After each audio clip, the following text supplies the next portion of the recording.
Welcome to the Binge Breakers podcast. I'm Jacqueline.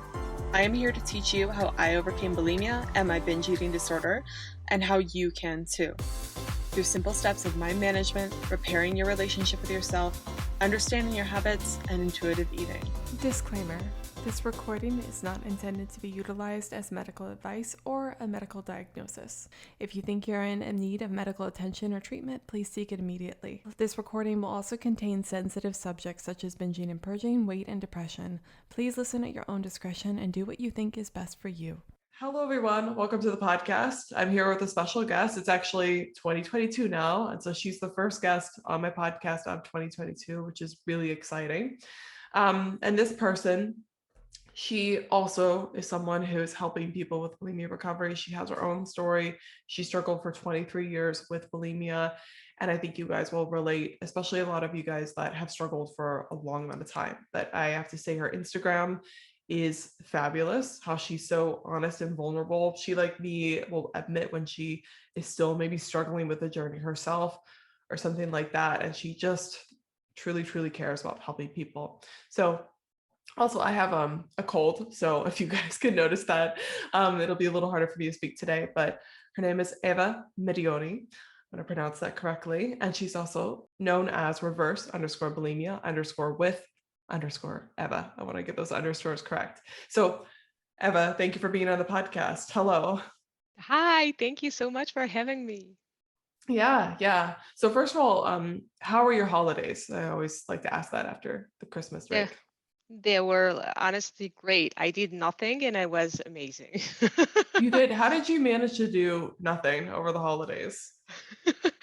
So it's a choice. I used to, go and do so many things. And now I enjoy so much being with myself, with my kids and my husband, and just, in the house and, just read or relax. And it's a whole new life. Yeah. Well, I know there's a lot of pressure on people to do tons and tons of stuff over holidays and get swept away. And I love that you just said, well, it's a choice, just like so offhandedly, but it really is. You don't have to say yes to all those things. So good for you for actually just taking a step back and doing your own thing. Yeah, it felt good, and it felt good, and also it's also the an opportunity to tell everyone that it's not because it's a holiday or I don't know what's going on outside or in your life. You don't have to be aligned with what's going on outside. You just you can always make your own decisions of life. So Right. Yeah. Stepping away from it and making your own decisions is Mhm. sometimes easier said than done, but a helpful thing for everyone to do. So tell us, I always like to start out the podcast with asking people, what is your story when it comes to bulimia? Just tell us the background there. Okay, so how far do I go? I think whatever you feel comfortable sharing. So you can start from the very beginning, but at least give us like a little preview of what happened. Okay. So I'm 41 and I've had bulimia for 23 years. It started I stopped about a year ago, and I consider myself recovered. By recovered is always in recovery, but we'll discuss that a little later. And I've been put into diets when I was 10. I was not fat at the time. But my doctor told my mom that I was a bit chubby, so he wanted, he wanted to protect me, and so he put me on a diet. And my diet life started at 10. Wow. And and no matter how thin or fat I was, it was never good. So, I've tried all the diets and I've been yo-yo dieting for so many years. And one day it was too hard. So I was like, how am I going to get rid of all the food I've eaten since I'm so fat? Which is not a problem, by the way, for me now. But and so I don't know. I think I believe I saw a movie. Seeing a girl who was throwing up, and I was like, maybe that's an option. And after if you try, I was like, okay, maybe that'll work for me. So how long did that last? The bulimia, you mean? Yeah, after so what happened after that, basically? Okay, so after that, the first year, so I was hiding my binging, and so was having lots of binges. I wasn't eating in public, so I was, because in my family and everyone around me was putting me on a diet, so I had like special meals, and it was always like vegetables and no fat and all the things. So I didn't enjoy it. Plus, I was really hungry, so I was eating secretly and overeating. And then I started trying to purge. In the beginning, I'll admit it wasn't working. So I was really pissed at myself because I took lots of weight and I was bullied for being, fatter. And I was considered um, I come from a Jewish Sephardic family with, like all types of stereotypes around the woman and how a woman is Mm. supposed to be and her body. And so I had lots of pressure around that. And I was rejected. And so after I tried so many times to make myself throw up, one day it worked, and I started being at a more normal weight, and that's how I maintained my weight for so many years. Mm. um, I tried to stop, sorry, but we both know that willpower has nothing to do with it, so it didn't work. Yeah. Well, I have mixed feelings. Like, I think that at the beginning, sometimes some willpower is required to like push yourself through. But I do agree that like willpower is not a sustainable method long term. But so and I'm sorry, I meant to ask earlier, like how old were you when it started? That 17. okay. 17. All right. Yeah. No, that's awful. Okay, so that lasted a long time. Also, I'm sorry that I mean, you're fine now, obviously, but still, affected a long period of your life. I'm sorry people are putting you on diets and holding those pressures up to you. So how did you kind of come out of that? And it's also fairly recent, your recovery, which is, I think, really cool in a lot of ways. A lot of people think they have to have 5 years under their belt or 7 years under their belt before they can even dare to say that they are recovered. And I love that you're just out here already saying, no, this is where I'm at. So anyway, how did you get to that point? Okay, so I've tried many things, and I mean, they're all valid, but they didn't work for me. So I've tried medication that didn't help. Before medication, different medications didn't help because it's also associated with anxiety or a little depression or deep depression. It depends. And so I've tried, but it was just not working. It was making me worse. I mean, I was feeling tired all the time, so it didn't help. But I'm not suggesting that no one should go to the Right. doctor. Mm-hmm. So I've tried also therapy, like one-to-one therapy and group therapies. It Mm-hmm. helped a little bit, but it never, for me. What was unbelievable is that none of this helped me stop for one day. So um, I've been binging and purging for almost 23 years, pretty much every day, once a day, but every day. On some periods, maybe a little less or a little more, but that's still a lot. Mm-hmm. Yeah, no, absolutely. Well, I know you want to say like what worked. Why do you think those things didn't work for you? Because they work for some people, obviously. They do. They do. Mm-hmm. I believe we all have a different story. What never really helped me is to work only what I call on the mechanical part. Like you can suppress, some depression with medication, which is really useful. Once again, I'm not suggesting that people don't Yeah. take medication. You can stop, as you said, like to binge and purge if you have some willpower. I didn't have, but some people have more willpower around that. And they are capable of stopping binging and purging for like 1 month or 3 months, but then it's coming back. It didn't work for me because, in my opinion, and that's how like I'm helping other people, it's how I talk to myself. No matter like, the amount of willpower you can have and the effort you can put into stopping yourself from eating so much in a short amount of time, compulsively with like the lack of control, and then purging.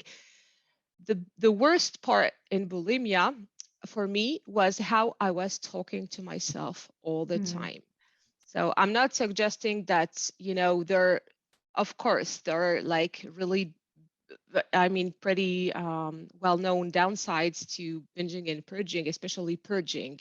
Mhm. But what kept me there, despite like therapy, and in therapy we went like, through childhood and, some traumas, and it was useful. But I still didn't know how to talk to myself like today. Okay, now I know that, but what am I going to do with myself right now? Mhm. And so, Well, I agree, first of all, that like those things can be really effective and helpful. And some people like that works, but a lot of people I know that listen to my podcast and people I've talked to, traditional therapy hasn't worked for them, medications haven't worked for them. And that's not again to say that they don't work, but there's certainly a group of people. So when you say talk to yourself, what do you mean by that? it's like basically paying attention to when something happens. For example, if I'm eating a little too much, because we're talking about like food, but it could apply to anything in life. Um, let's say I eat and I eat a little too much, and you always have, I mean, when you're bulimic, you always have the thought, okay, is it like, when do I stop? And when you start feeling a little full, you're like, it's triggering lots of, thoughts and feelings. And then you call yourself names. You're like, okay, you're just so fat. You're so lazy. You cannot do it. You're such a Mhm. failure. And you go and you spiral into all of that. And that leads you to the fuck it mentality, where you're like, okay, so since I'm screwed, just let's, give in the urge to eat and then purge, because I'm not worth anything else. And that's basically what happens. But it could happen to anything in life. For example, you lose your keys, your house keys, and you're like, I'm such a failure. How can I lose Right. my keys? Yeah. Like And ridiculous simple things and you're like, you're a yeah. horrible person. Yeah, how Mhm. could you do that? What were you thinking? And you Mhm. go, yeah, and that's not helpful. And that's a soundtrack. That's a narrative we're having all the time for everything, almost everything.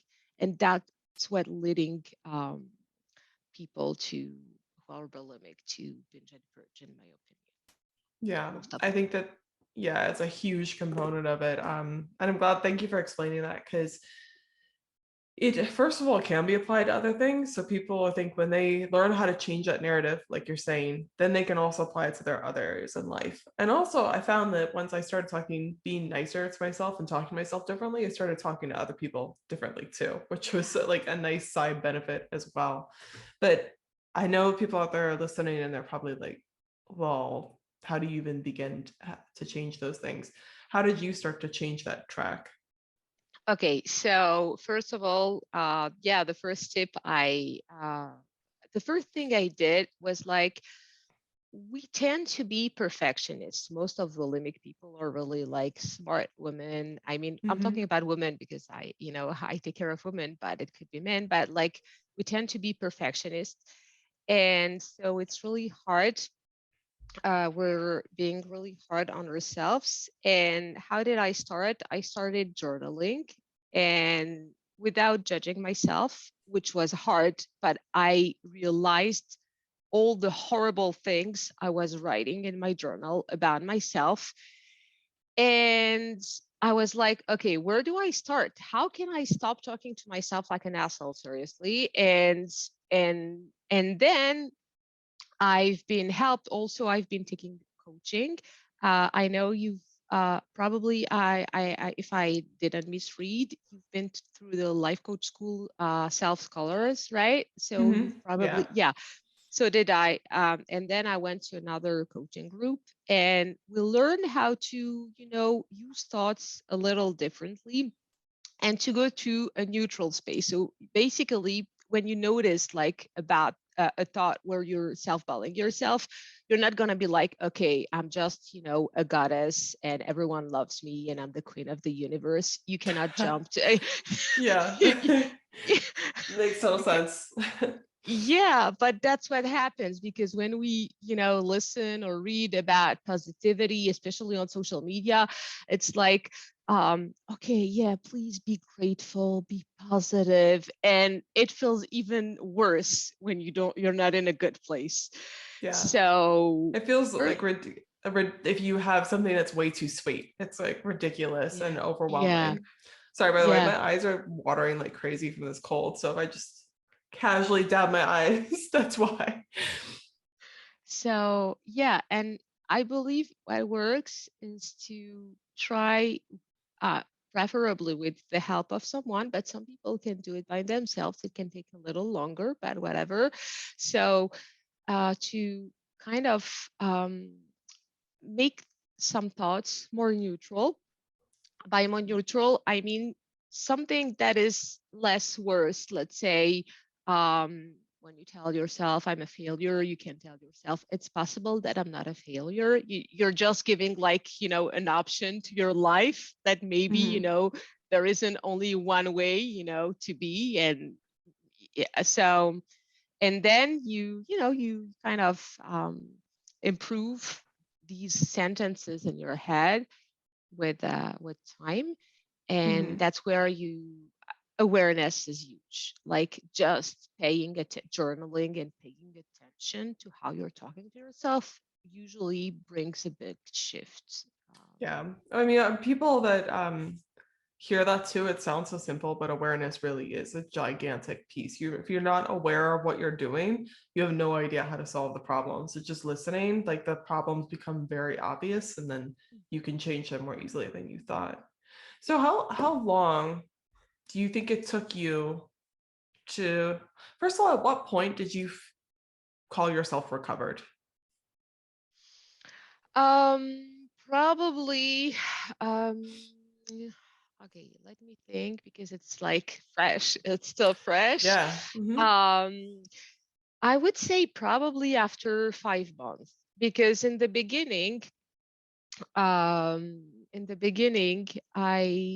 was, okay, I'm going to say something that is very, like, not sexy for recovery, but I want people to know Yeah, that's fine.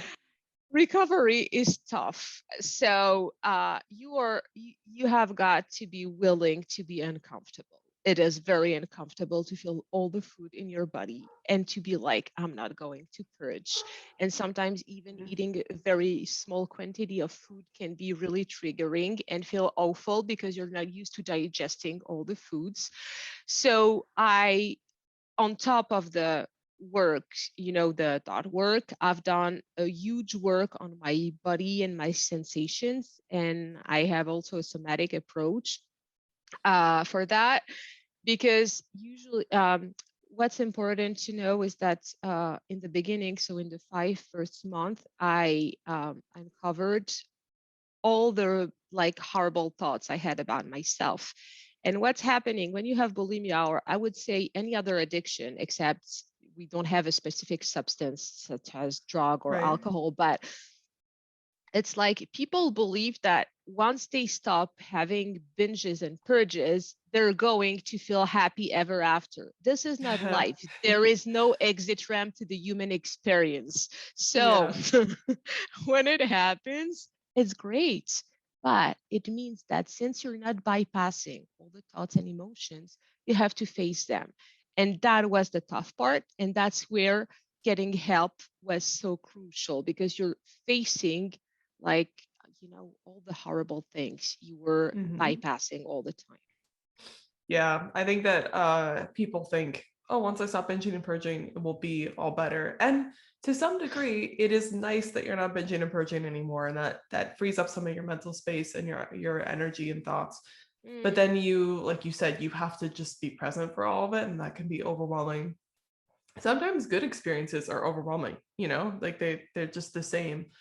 And when I stopped binging and purging, I say this all the time on my podcast, but I had like a 3-month period, or I don't even know how long it lasted, where I would just like every afternoon be like in my bed staring at the ceiling, because like that's all I had the energy to do, because I was just so Yeah. overwhelmed with things. Yeah, and I was the same in the beginning, to be honest, if it can help some of, the listeners.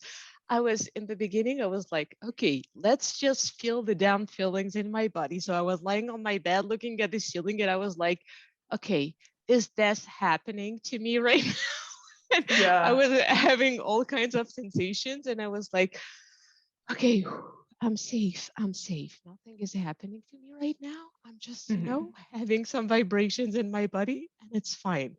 But Yeah, yeah. absolutely. I remember it sounds ridiculous too. It's like, oh, I know that you're not going to die, but I also sometimes I would be at work, so I couldn't just go lie in bed, and I literally had to write, on the edge of whatever paper I had, be like, am I going to die? And then I would write down no, and I would just like ask myself that stupid question, but it was very comforting to be like, I am No, okay. it's so good. I think people should do it. I mean, when something is on your mind, it's not crazy. Just put it on a sheet of paper and answer yourself. Like, Right. seriously, are you going to die? Answer that like right Yeah. now. It's so Because your good. mind runs rampant otherwise. So, yeah. Yeah. The- So, okay, 5 months is when you kind of called yourself recovered more or less, and it wasn't just a clean break. But I asked that because a lot of people are like, when can you call yourself recovered? And what would you say? Because I know some people out there that are sticklers for the rules. They'd be like, oh, there's no way that she's recovered after 1 year. She's still in the red zone. How do Yeah. you feel about that? Okay, so I get to, and that's something I apply also more generally to life right now, is I get to choose how I want to name myself. I consider myself recovered because I have changed, of course, the mechanical part, so binge and purge. It could happen to me from time to time. I'm not saying that it's zero, but it's like, you know, once in a while, and I don't make it a big deal. And every time it happens, I'm like, it means nothing. It's like out of habit. It just happened. So what? And, I don't judge myself for doing it. And once again, it's not so much about like people believe like recovery is an end, it's a destination. It's like you're recovered, and it's. I would like to ask the same. So what? You're Mhm. recovered from what? Like you're still having the human experience. So about the binge and purge part, which is like something big, which I understand for someone who's still going through it. And I'm Mhm. sending love to all the people who are listening and who are going through that. But um, you get to choose whenever you want to call yourself recovered. Now, if we look at the DSM-5, with the official like definition, if you're Right. binging and purging like more than 1 to 3 times a week, then you're still, suffering from bulimia. But Mhm. I was doing less, so I chose to say that even if it was only 5 months, I chose to qualify myself as recovered or in recovery, if you prefer. I don't mind both, that. Yeah, I love that. I think, like you said, it's really important to start labeling yourself as that by your own standards, because a lot of people have different standards. But I see so many people that they will have the counters on their phone of like last time they binged, and I always notice a shift in people when they stop counting and they just are kind of like, it happens again, it happens again. But I'm mostly recovered. I like looking at the percentage of like, what time are you spending being recovered and what time are you spending being, in bulimia? And actually that percentage is growing. Even if you're still binging and purging once a week, notice how much less time you're spending on it. So Yeah, and yeah. that's something really important you're mentioning is that when you're in recovery, so we said it's not a destination. And so, of course, it's goal because for health issues, purging, like you have, you, I mean, you lack potassium, you have other health issues. So I'm not encouraging anyone to continue purging, or binging, Mhm. but um, I want to tell people that you can consider yourself already in recovery when you're having healthy binge, when you're like not purging, even if you have binge, if you're purging but less than you're used to doing it. And these are fractions, but they count. It's not like either I stop binging and purging and I'm in recovery or recovered, either I don't. No, there is Mhm. progress. Every little thing you're doing, even if you're eating like one less box of cookie, it's already progress. I mean, it means Yeah. like you could stop yourself, so it's good. People want to jump from 0 to 100. I'm in the process of my business of considering hiring someone, and it's so overwhelming. And I'm like, I have to figure out how to like hand them. I'd have to know how to do it. It has to be at this level 20 of like it's all figured out and done, and they're fine. They're the perfect employee. And first of all, I got to think of like, oh, what's the first step in that direction? And the first step in that direction is probably something along the lines of me giving them like a sloppy to-do list and like let's figuring it out. So to bring that back to bulimia, it's kind of like the first step maybe is eating one less box of cookies. And people don't want to accept that. That's someone told me today something along the lines of that's unacceptable to like still have a binge, but that is the first step. So also, you said you did a lot of work on body acceptance, body work. And actually, before I ask that though, I want to ask, did you have any fears with giving up bulimia? Any feelings of wanting to keep it? Um, Honestly, after 23 years, no, I was kind of done. Okay. Yeah. So, uh, but what I missed was like feeling numb. Mm, Um, there is something that was in a fucked up way really comforting. And, yeah. I had something to help me. It was kind of a friend for me. And I was feeling I was talking to myself when it was happening. So all the things I wanted to say, all the discussions I wanted to have, I was feeling I was having this discussion with myself. It was kind of me time. Sounds weird, but it was me time for me. So Mm, yeah, yeah, I could relate. yeah, you can relate. So, Mhm. Well, then that's good to know because some people, after 23 years, they still want to keep it around. But how did you go through recovery and kind of accept the fact that your body might change or things might be different? How did you deal with that? I've worked a lot on like anti-fatness and body dysmorphia because, of course, we obviously have it when we're bulimic because we don't want to get fat. If not, we would just binge and deal with taking lots of weight.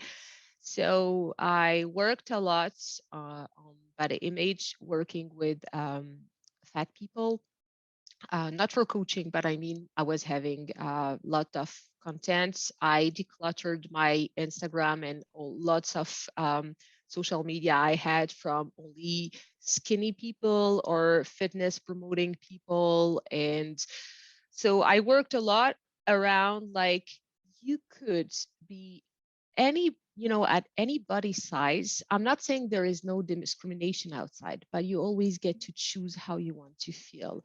And I was like, listen, I've been like at this normal weight because I've never been skinny, even though I was purging.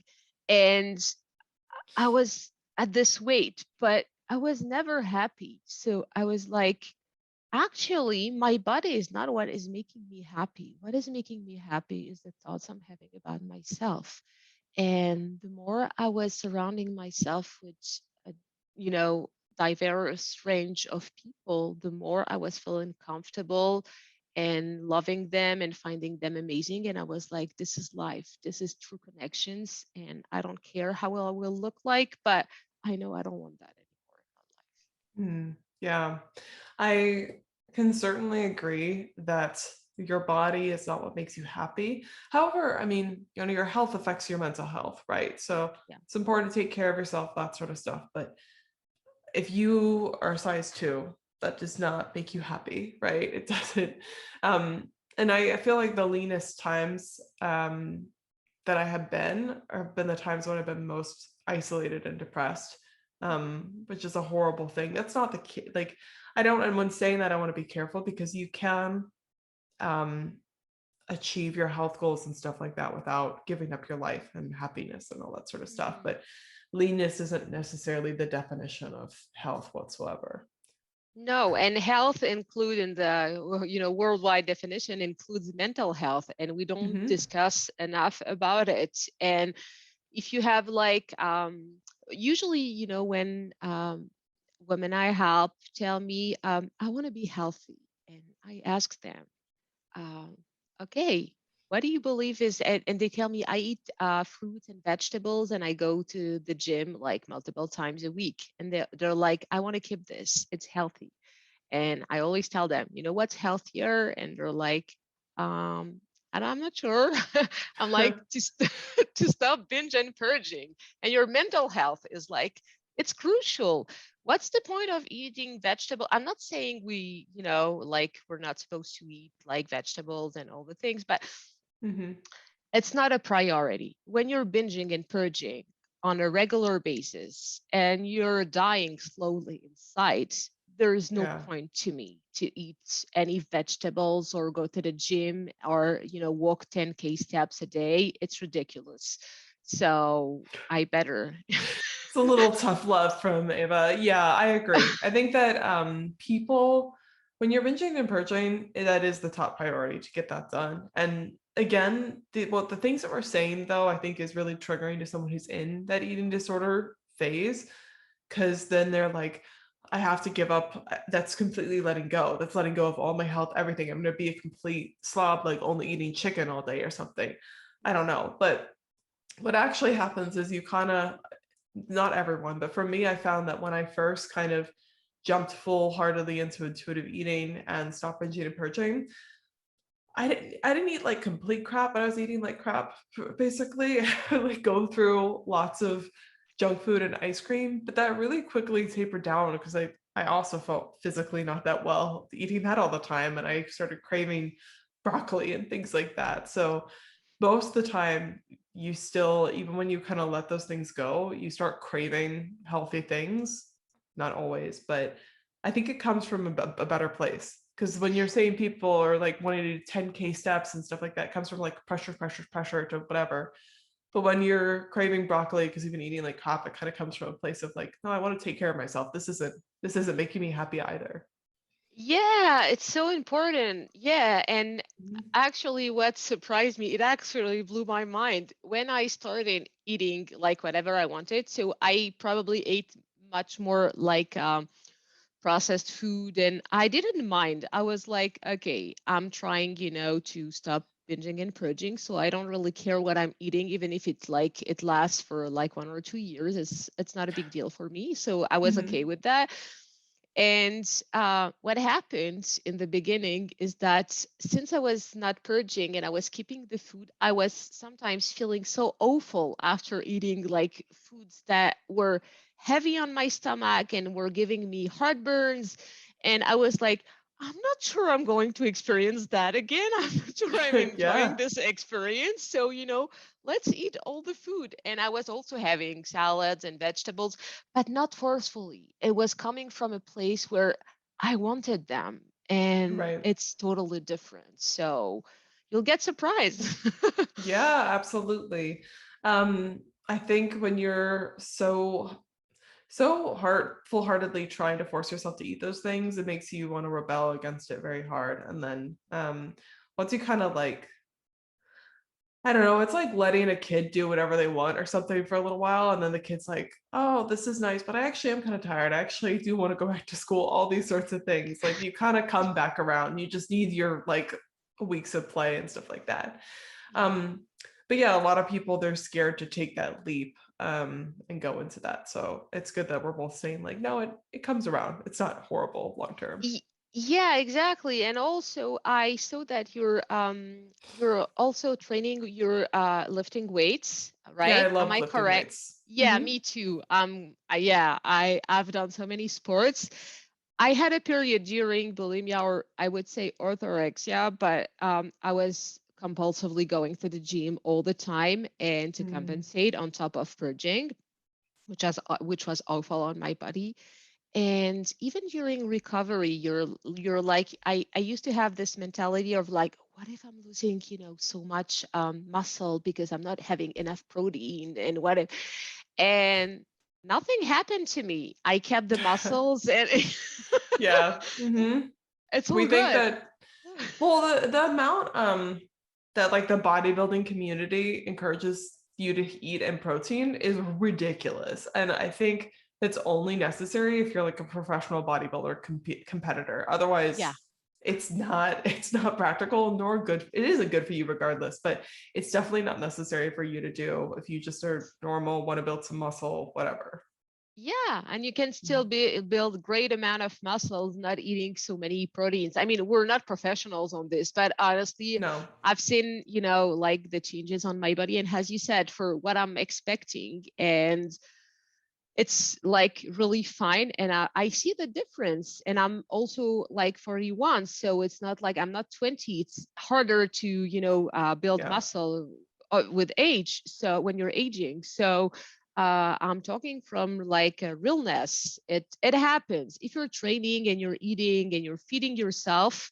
It's gonna happen. It will take a little more time, maybe. Who cares? It's working. Yeah, and that's why it's important to fall in love with the process, right? Because like even if Yeah. it takes time, I'm sure you like lifting weights because the feeling is really nice and it's good for your mental health as well. I feel so strong. I love feeling strong. Like when Yeah. I feel like I'm at the top of the world when I'm doing a deadlift. Oh I'm so yeah, yeah. happy. You're like, I could lift a car right now. I'm so badass. Yeah. Yeah, exactly. So I want to, because for the sake of time, I want to ask you. I had a question. Let me review real quick. Hmm. Oh, so you have a family, right? You have kids. What was it like? What is it like for you to be a mother who struggled with eating? And then how do you apply that to your kids, or what are you doing with that? Okay, so first of all, I just want to say quickly, I felt really guilty when I was pregnant, Mm-hmm. um, because I was still having bulimia, and when I was also breastfeeding, and no one discussed about it, and maybe I'll do something, one day around that.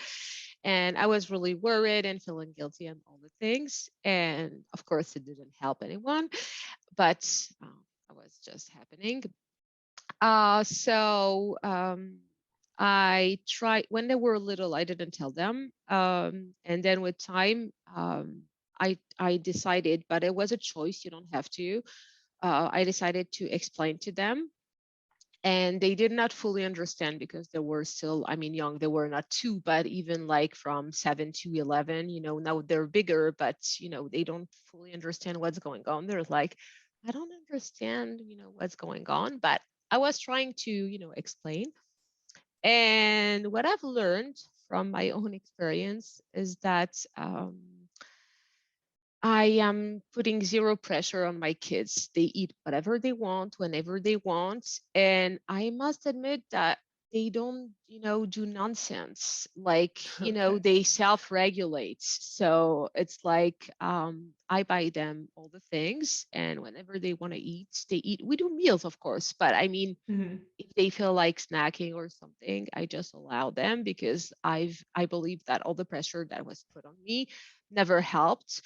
And also I am really concerned that lots of teenagers at my kids school are going through eating disorders. They share that with my kids, Mm-hmm. and because the parents put them into diets or restrictions, and especially the girls, and it really breaks my heart. So if there is one parent listening to that, please do not put your child or your teenager or whatever age the person is, do not put someone under restriction, like let people self-regulate.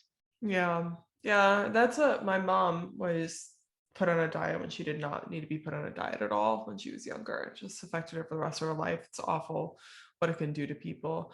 But thank you for answering that. First of all, for saying that you struggled with it while you were pregnant and breastfeeding, because I asked it specifically because I know a lot of moms out there go through the same thing. You're not the only one that's just gone through that. And I think talking about it normalizes it. Not that it's like, you should be doing that, but it's like, just let go of that guilt a little bit. Like, you're not the only one. You're not the worst mother in the universe. And then so you had said you did decide to tell your kids. Mhm. How do you mind asking how you approach that conversation? Actually, we're living in apartment and it's not like so big. And I believe they heard me like purge Oh. probably a couple of times. And once they got, because kids don't talk, that's something also I want to say to other moms or people listening, maybe moms to be, in the future, doesn't matter, is that the kids don't speak, but sometimes they hear or they don't mean to, like stalk you, but they're just Mm-hmm. around in the house. And sometimes they see that. And at a certain point, one of my kid, I don't remember which one, told me, "Mom, are you sick? Is there something wrong?" And I was like, Oh. yeah. And I was like, okay, so now maybe they are spiraling into, like the worst case scenario, like mom is dying. So Mm-hmm. I was like, I choose to be transparent with them, not with everything, because there's a certain age where we're not I'm not going to share everything, but I Mm-hmm. decided to tell them, okay, listen, I'm going through something, but I'm handling it. So it's going to happen. Even if it happens and you see me, I was not like, showing, on purpose, but it could happen. And I was like, I just want you like to not worry for me, Yeah. and that like we're taking care of this, like dad and me. So don't worry about it. And they were like, okay. So at least when they were feeling something was off, they were not, in their head, like imagining, horrible scenarios. And maybe they did, but at least since we were talking about it, it was probably helping, not, telling themselves like mom is dying tomorrow. Yeah. No, thank you for sharing that. I know it probably was hard, but a lot of people have asked me, should I tell my kids, should I not? And I agree that certain ages, like, you should just like leave it and try your best to just not let those behaviors affect them.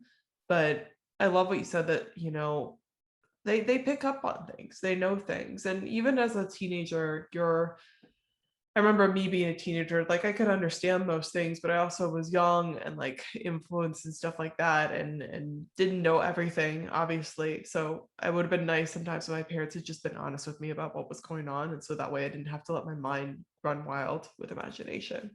So good for you for having the bravery to do that. And I'm Thank sure you. it helped. Thank you. Yeah. Okay. So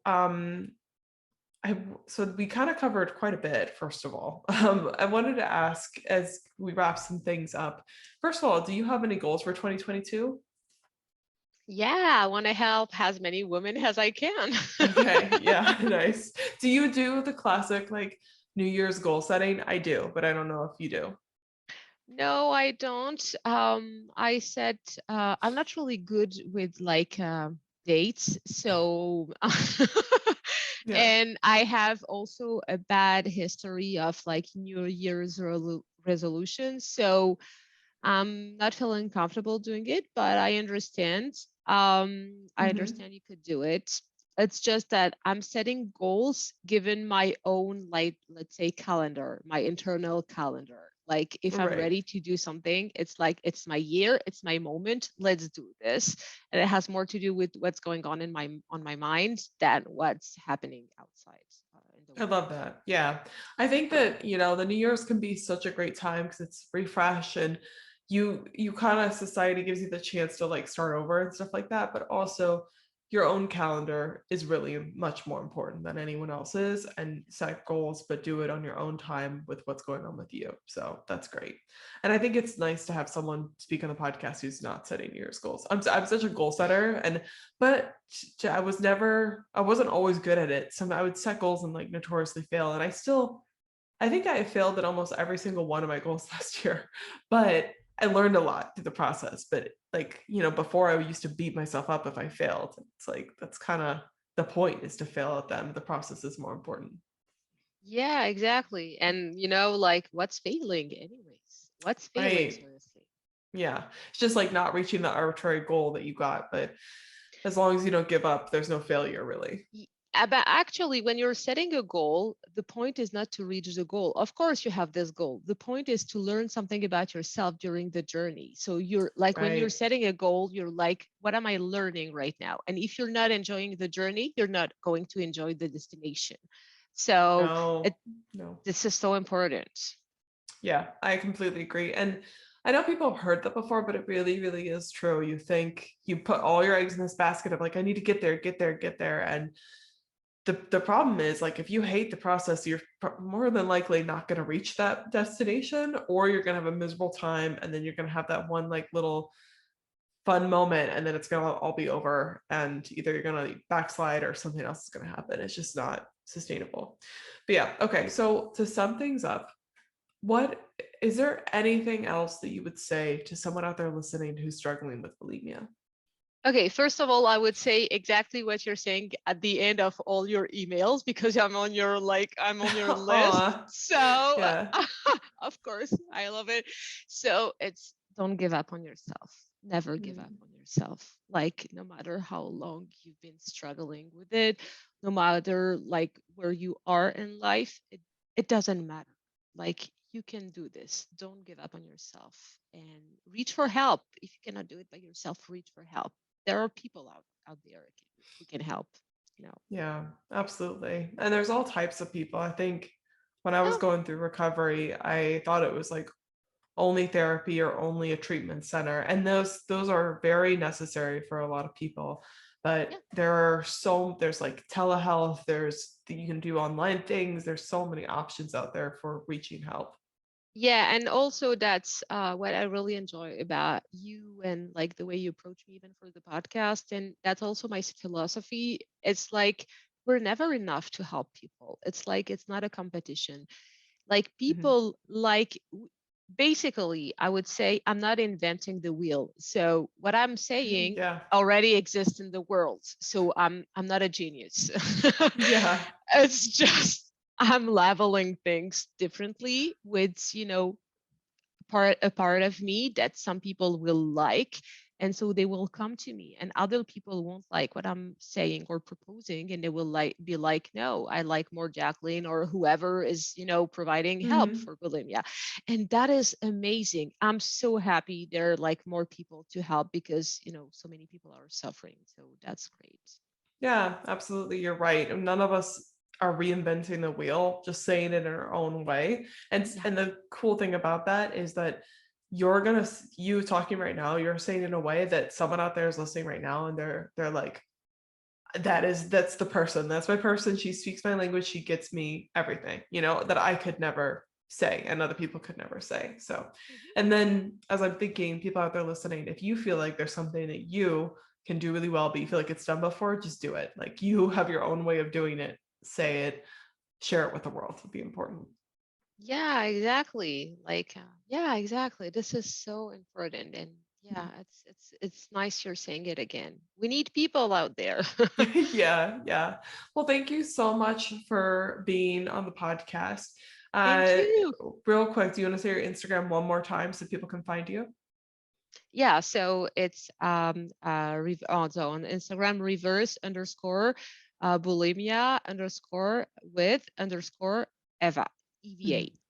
Yeah. Yeah, nice. So she's on Instagram. I'm following her. Her Instagram's great. And again, she posts a lot of very honest, open things about bulimia and encouragement in her own journey and stuff like that. Although I saw you got a rude comment the other day, so I'm sorry about that. That's frustrating.